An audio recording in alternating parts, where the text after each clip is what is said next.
অহা 5 ফেব্ৰুৱাৰীত দিল্লীত অনুষ্ঠিত হ'ব বিধানসভা নিৰ্বাচন আৰু তাৰ পূৰ্বে আজিৰ দিনটোত অসমৰ মুখ্যমন্ত্ৰী ডক্টৰ হিমন্ত বিশ্ব শৰ্মাৰ নেতৃত্বত ভোগালীৰ এক জীপাল সন্ধিয়া অনুষ্ঠান আয়োজন কৰা হৈছে আৰু এই মুহূৰ্তত মই সামগ্ৰিক পৰিৱেশ PSOI ক্লাবৰ পৰা দেখুৱাব বিচাৰিছোঁ যিসকল দিল্লীৰ প্ৰবাসী অসমীয়া সকলো ইয়াত অংশগ্ৰহণ কৰিছে আৰু আহিছে আৰু মই অকণমান আগলৈ যাবলৈ চেষ্টা কৰিম ইয়াৰ প্ৰথমে পৰিৱেশটো দেখাম আৰু তাৰ লগে লগে ইতিমধ্যে এই অনুষ্ঠানত কেন্দ্ৰীয় মন্ত্ৰী সৰ্বানন্দ সোণোৱাল আহি উপস্থিত হৈছেহি মই তেখেতৰ ওচৰলৈ এবাৰ যাব বিচাৰিম আৰু মই তেখেতৰ সৈতে কিছু কথা পাতিম আৰু নিশ্চিতভাৱে দিল্লীত তেওঁলোকে এক সুন্দৰ অনুষ্ঠান আয়োজন কৰিছে য'ত প্ৰবাসী অসমীয়াসকলে অংশগ্ৰহণ কৰিছে আজিৰ দিনটোত এক সুন্দৰ অনুষ্ঠান প্ৰবাসী অসমীয়াসকলৰ সৈতে আয়োজন কৰা হৈছে আপুনিও অংশগ্ৰহণ কৰিছে কি ক'ব সকলো অসমীয়া প্ৰতিগৰাকী যিসকলে আজি আমাৰ এই ভোগালী বিহু অনুষ্ঠানলৈ আহিছে সকলোকে মই আন্তৰিকতাৰে শ্ৰদ্ধা আৰু সেৱা জনাইছোঁ শুভেচ্ছাও জনাইছোঁ আৰু ভাল লাগিছে এটা সুন্দৰ পৰিৱেশ আজি ৰাষ্ট্ৰৰ ৰাজধানীত এটা অসমীয়া একেবাৰে আমাৰ যিটো সাতাম পুৰুষীয়া কৃষ্টি সংস্কৃতিৰ এটা পৰম্পৰা সুন্দৰভাৱে ইয়াত প্ৰতিফলন ঘটিছে গতিকে মই এই অনুষ্ঠানটো এনেধৰণে সফল কৰাৰ বাবে দিল্লীস্থ প্ৰতিগৰাকী অসমীয়া ব্যক্তিলৈ মোৰ আন্তৰিক কৃতজ্ঞতা জ্ঞাপন কৰিছোঁ ছাৰ অহা 5 ফেব্ৰুৱাৰীত দিল্লীত বিধানসভা নিৰ্বাচন আৰু 70খন আসনত এইবাৰ বিজেপিও প্ৰতিদ্বন্দ্বিতা আগবঢ়াইছে কি ধৰণে আপুনি আশাবাদী আপুনি যিহেতু দিল্লীত সমগ্ৰ পৰিৱেশ দেখিছে এইবাৰ দিল্লীৰ ৰাইজে সিদ্ধান্ত লৈছে ইতিমধ্যে বিজেপিক তেখেতসকলে ক্ষমতাত অধিষ্ঠিত কৰিব কাৰণ আপৰ মানে যিখিনি দুৰ্নীতি এই দুৰ্নীতি ভ্ৰষ্টাচাৰ প্ৰত্যুত্তৰ দিব সজাগ আৰু সচেতন নাগৰিকে দিল্লীত গতিকে ভাৰতীয় জনতা পাৰ্টীয়ে আজি তাৰিখত যোৱা 10 বছৰ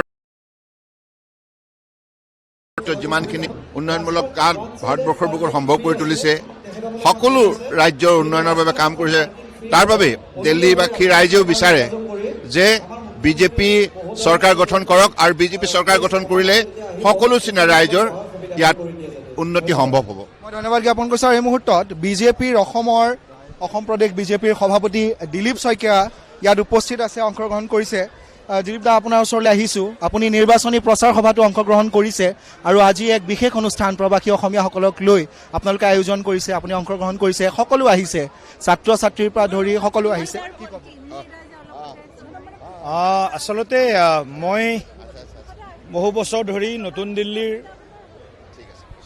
যি ৰাজনৈতিক আমাৰ মানে চাৰ্কুল আছে চাৰ্কুলটোৰ লগত জড়িত আছিলোঁ কিন্তু সামাজিক সাংস্কৃতিকভাৱে আমাৰ যি অসমীয়াসকল ইয়াত বসবাস কৰে স্থায়ীভাৱে সেইসকলৰ ইমান ডাঙৰ এটা গেডাৰিং মই আজিলৈকে মই দেখা নাছিলোঁ প্ৰথমবাৰৰ বাবে নতুন দিল্লীত দেশৰ ৰাজধানীত এইদৰে অসমীয়াৰ এটা মহামিলন হৈছে আৰু ভোগালী বিহুৰ শুভক্ষণত এই মহামিলনে নিশ্চিতভাৱে আমাৰ মাজত একতা সম্প্ৰীতি সদ্ভাৱ আৰু দেশৰ প্ৰতি আমাৰ যি দায়িত্ব যি কৰ্তব্য নিশ্চিতভাৱে ইয়াক আমাক আকৌ এবাৰ সোঁৱৰাই দিব গৌৰৱী অসমীয়া জাতিয়ে নিশ্চিতভাৱে দেশৰ ৰাজনৈতিক সামাজিক অৰ্থনৈতিক সাংস্কৃতিক সকলো দিশত প্ৰভুত্ব সদায় যাতে আমি বৰ্তাই ৰাখিব পাৰোঁ সেই কথাটোত অসমীয়াসকলে দিল্লীৰ পৰাই নেতৃত্ব দিব লাগিব আৰু নিশ্চিতভাৱে দিল্লীৰ নিৰ্বাচন যিহেতু সমাগত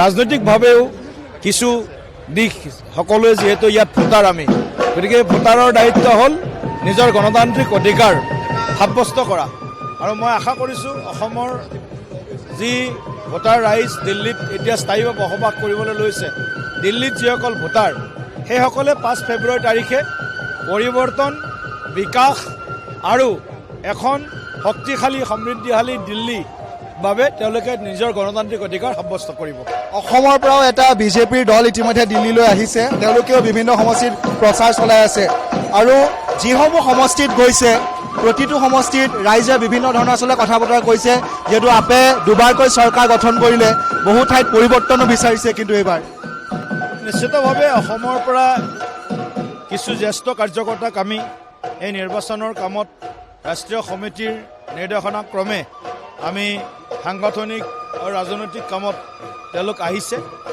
আৰু অসমৰ প্ৰায় 50,000 পৰা 60,000 ভোটাৰ দিল্লীত আছে, অসমীয়া ভোটাৰ।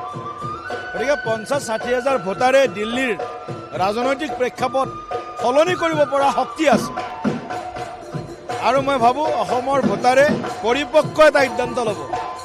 অসম উত্তৰ পূৰ্বাঞ্চল প্ৰতি দেশৰ প্ৰধানমন্ত্ৰী নৰেন্দ্ৰ মোদী ডাঙৰীয়াৰ যি সংবেদনশীল দায়িত্ব তেখেতে পালন কৰিছে, অসমৰ প্ৰতি তেখেতে যি ন্যায় দিছে, মই ভাবোঁ যে 70 বাৰতকৈ বেছি অসম উত্তৰ পূৰ্বাঞ্চল ভ্ৰমণ কৰিছে।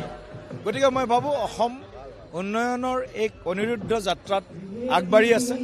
এই যাত্ৰাৰ অংশীদাৰ হ'বলৈ মই দিল্লী নিবাসী অসমীয়াসকলক আহ্বান জনাইছোঁ। ধন্যবাদ জনাইছোঁ দিলীপ শইকীয়া ডাঙৰীয়া। আৰু এয়া আজিৰ দিল্লীৰ পৰিৱেশ। মই ইতিমধ্যে উল্লেখ কৰিছোঁ, আজি প্ৰবাসী অসমীয়াসকলক একলগ কৰি দিল্লীত বিজেপিয়ে এক সুন্দৰ অনুষ্ঠান আয়োজন কৰিছে আৰু এই মুহূৰ্তত জয়ন্ত মল্ল বৰুৱা আছে মন্ত্ৰী। মই জয়ন্ত দাৰ ওচৰলৈ আহিব বিচাৰিছোঁ। প্ৰায় বহুদিন ধৰি বিজেপি দলৰ আপোনাৰ নেতৃত্বত বিভিন্ন সমষ্টিত প্ৰচাৰ চলাই আছে।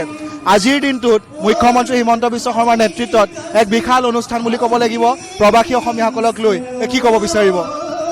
আজি আমাৰ দিল্লীস্থিত প্ৰবাসী অসমীয়াসকলৰ লগত ভোগালীৰ এটা সন্ধ্যা আমি কটাবলৈ ইচ্ছা কৰিছিলোঁ আৰু ইয়ালৈ সকলো প্ৰবাসী অসমীয়াক আমি নিমন্ত্ৰণ কৰিছিলোঁ। সহস্ৰাধিক প্ৰবাসী অসমীয়া ইয়াত আহি উপস্থিত হৈছে। আমি সকলোৱে এটা সন্ধিয়া খুব আনন্দৰে কটোৱাৰ চেষ্টা কৰিছোঁ। সুন্দৰ বিহু নৃত্য, চাহ জনগোষ্ঠীৰ নৃত্য, বড়ো নৃত্যৰ মাজেৰে আমি সন্ধিয়াটো আনন্দৰে উপভোগ কৰিছোঁ। বিভিন্ন সংগীতানুষ্ঠানো হৈছে। এটা এসাঁজ সুন্দৰভাৱে খোৱাৰ ব্যৱস্থা কৰিছোঁ আৰু মই ভাবোঁ যে এই মাঘ বিহুৰ ভিতৰত মাঘ মাহতে এই ধৰণৰ এটা উৎসৱে আমাৰ মাজত যথেষ্ট আনন্দ আনিছে আৰু দিল্লীত থকা প্ৰবাসী অসমীয়াসকলে অত্যন্ত আনন্দ অনুভৱ কৰিছে।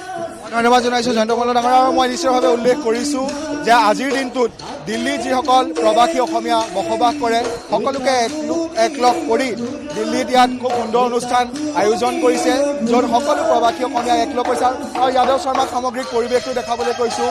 এয়া আজিৰ দিল্লীৰ পৰিৱেশ দেখিবলৈ পাইছে। সকলো অসমীয়া একগোট হৈছে। ডক্টৰ হিমন্ত বিশ্ব শৰ্মাৰ নেতৃত্বত আজিৰ দিনটোত ভোগালীৰ এক জীপাল সন্ধিয়া নামেৰ শীৰ্ষক এক অনুষ্ঠান আজি ইয়াত আয়োজন কৰা হৈছে আৰু এই অনুষ্ঠানত সকলো অসমীয়া যি নতুন দিল্লীত বিভিন্ন কৰ্মক্ষেত্ৰৰ সৈতে জড়িত সকলো আহি উপস্থিত হৈছেহি। আমি কথা পাতিম, পবিত্ৰ মাৰ্ঘেৰিটাও আছে, তেওঁলোকৰ সৈতেও কথা পাতিম। আৰু ইয়াৰ পৰিৱেশটো মই যাদৱ শৰ্মাক কিছু বিহুৰ পৰিৱেশ দেখাবলৈ অনুৰোধ জনাইছোঁ। আজিৰ দিনটোত সন্ধিয়াৰ পৰাই বিভিন্ন সাংস্কৃতিক কাৰ্যসূচী ইয়াত অনুষ্ঠিত কৰা হৈছে আৰু এই মুহূৰ্তত মোৰ সৈতে পবিত্ৰ মাৰ্ঘেৰিটা আছে। দিল্লীখন আপুনি খুব ভাল ধৰণে এতিয়া বুজি পোৱা হৈ গৈছে। দিল্লীৰ প্ৰতিটো সমষ্টি আপুনি ভাল ধৰণে জানে। এবাৰ কি আশা কৰে, যিহেতু 5 ফেব্ৰুৱাৰীত দিল্লীত বিধানসভা নিৰ্বাচন? চাওক, আমি আজিৰ উপলক্ষটো ৰাজনৈতিক নহয়, অসমবাসী ৰাইজৰ সৈতে ডক্টৰ হিমন্ত বিশ্ব শৰ্মা তথা আমাৰ জ্যেষ্ঠজন সৰ্বানন্দ সোণোৱাল ডাঙৰীয়া, দিলীপ শইকীয়া ডাঙৰীয়া, জয়ন্ত মল্ল বৰুৱা ডাঙৰীয়া, ৰূপেশ গোৱালাকে আদি কৰি অসমৰ বহুকেইগৰাকী মন্ত্ৰী, বিধায়ক, সন্মানীয় কেন্দ্ৰীয় মন্ত্ৰী, মুখ্যমন্ত্ৰী মহোদয়ত একত্ৰিত হৈছে ৰাইজৰ সৈতে দুআষাৰ মনৰ কথা পাতিবলৈ, দিল্লীবাসী ৰাইজৰ কথা জানিবৰ বাবে আৰু অসমৰ হৈ থকা বিভিন্ন যি কাম কাজ সকলোবিলাক দ্বিপাক্ষিক এক মৰম চেনেহ আৰু শ্ৰদ্ধাৰ এক অন্তৰংগ অনুষ্ঠান। ৰাজনীতিৰ লগত সম্পৰ্ক নাই। আৰু ডক্টৰ হিমন্ত বিশ্ব শৰ্মাৰ নেতৃত্বাধীন চৰকাৰখনে কোভিডৰ সময়ত কিদৰে প্ৰবাসী ৰাইজক সেৱা কৰিছিল আমি সকলোৱে জানো। এতিয়া আমাৰ ইয়াত ৰাজনীতিৰ কথা নাপাতো যদিও এটা কথা ক'বই লাগিব যে দিল্লীত ডাবল ইঞ্জিন চৰকাৰৰ প্ৰতি এটা মানুহৰ বিশ্বাস আৰু এটা আস্থা আৰু এটা গ্ৰহণযোগ্যতাৰ কথা সদ্যহতে ৰাজনৈতিক বিশ্লেষণবিলাকত প্ৰকাশ পাইছে। ৰাইজৰ ওপৰত নিৰ্ভৰ কৰি কি সিদ্ধান্ত ল'ব আমি কোৱাটো অনুচিত। আমি সদায় ইতিবাচক ৰূপে ৰণক্ষেত্ৰত নামো। আজি সকলো লোক নিৰ্বাচনী প্ৰচাৰ ব্যস্ত, তাৰ মাজতে খন্তেক সময়ৰ পিছত মুখ্যমন্ত্ৰী মহোদয়ে পাবহি। ইতিমধ্যে মাননীয় কেন্দ্ৰীয় মন্ত্ৰী সৰ্বানন্দ সোণোৱাল দেৱ আহি উপস্থিত হৈছেই। তেখেতসকলে ৰাইজৰ সৈতে কথা পাতিব। আমি শ্ৰোতা, দিল্লীবাসী ৰাইজক মৰমৰ শ্ৰদ্ধা জনাবলৈ ইয়াত আমি উপস্থিত হৈছোঁ। আজি ৰাজনীতিৰ কথা ইমান চৰ্চা নহয়। মই ধন্যবাদ জ্ঞাপন কৰিছোঁ আৰু নিশ্চিতভাৱে আজিৰ দিনটো দিল্লীত থকা প্ৰবাসী অসমীয়াসকলৰ দিন বুলি ক'ব লাগিব, কাৰণ আজিৰ দিনটোত তেওঁলোক সকলো আহিছে, একগোট হৈছে, এক জীপাল সন্ধিয়া বুলি ক'ব লাগিব।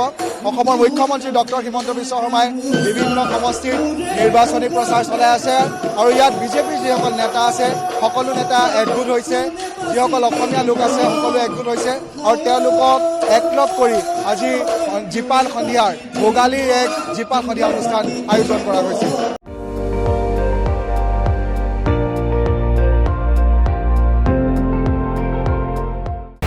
আপুনি চাই আছে ND24, সৰ্বশ্ৰেষ্ঠ নহয় সৰ্বোত্তমৰ দৌৰ।